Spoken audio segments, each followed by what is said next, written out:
Franz Kafka's Metamorphosis and Other Stories, but I'm gonna focus on the first here.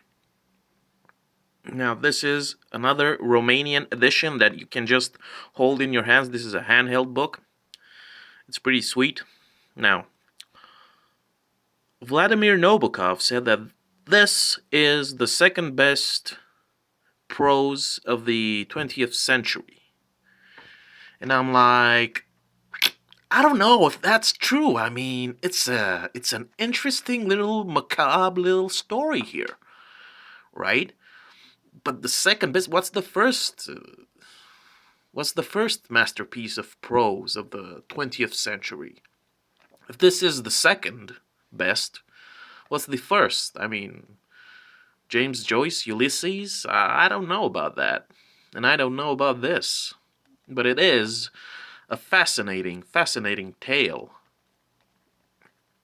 Because this guy just wakes up one day and he's a cockroach, right? And he just cannot and will not leave his bedroom. He has to go to work. He doesn't go. His family is just, I don't know, his family.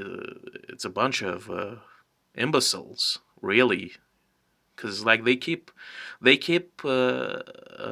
pestering him. It's like, you're late to work, get to work, and he's like a cockroach. And that's the only thing they can think about, is that this guy is the only one who supports the family, and the fact that he's late, his family is more concerned about his paycheck than his well-being.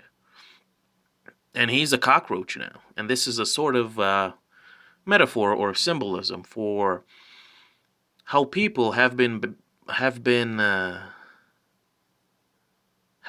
treated and how they felt since the beginning of the 20th century. You got the two world wars, etc. People possibly began feeling like insects, almost invisible, disgusting even.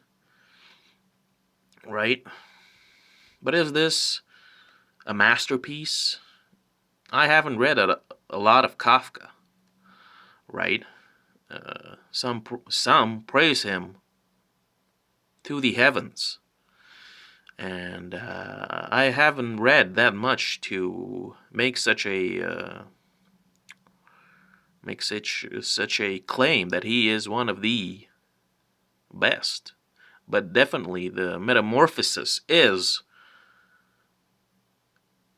an extremely good metaphor for how people sometimes are treated like insects, and they almost adopt that mentality. When you're put down and treated like you're almost invisible, you might not transform into a cockroach per se physically, but internally you might be an insect. You just want to crawl somewhere and be forgotten because you can't take it anymore. And this book really portrays that type of despair very well.